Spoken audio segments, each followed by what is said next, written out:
Hi, Sandy. The reason I'm calling this meeting today is to talk about the global polymer shortage, which is greatly affecting the O-rings and seal availability. As you know, these are vital components of our servo valves and our actuators, and this is causing a lot of difficulty with our CSR team that I manage. The actual polymer is called Viton MFK, and it's used in rubber compounds. And it's been diverted to lithium batteries in electric cars and photovoltaic solar panels. This is causing really big production and delivery delays, which is causing a lot of difficulty with delivering our parts to our customers. We have a lot of unhappy customers, and they're putting a lot of pressure on our customer service representative group. The CSRs aren't able to give them dates from operations because operations doesn't have dates from our suppliers. The supplier that we get them from, that we get the O-rings and seals from, is called Minnesota Rubber, and they gather from all the little suppliers around the US and internationally as well, and then we get them from them. Specifically, how this affects us is that there are no other suppliers to go to. There's no other ways to get more of these. And so the customers are very upset about lay products. And what they're doing is they are asking for a lot of meetings to try and manage this situation. And so they're having almost daily meetings or tri-weekly meetings with our customer service reps. This is multiple customers, so this is adding quite a lot of workload. And as you know, our group is already very busy managing all the orders from our 150 customers. So I have some recommendations for future actions. We would deploy supply chain management to identify potential material shortages as soon as possible and with early notifications.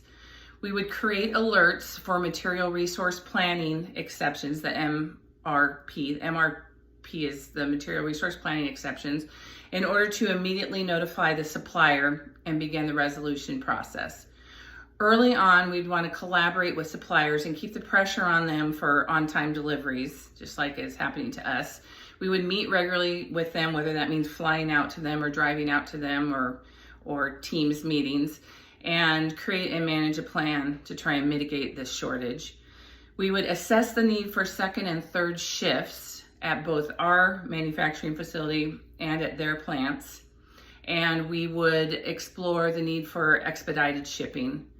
We would task the supply chain to follow up and determine the root causes of these shortages. A lot of times what happens is, as we get through this crisis and this big fire basically that's happening, then we never go back and look for the root cause and look for ways to do continuous improvement and learn from the situation. We want to make sure that we did go back and research for the next time, if there is a next time.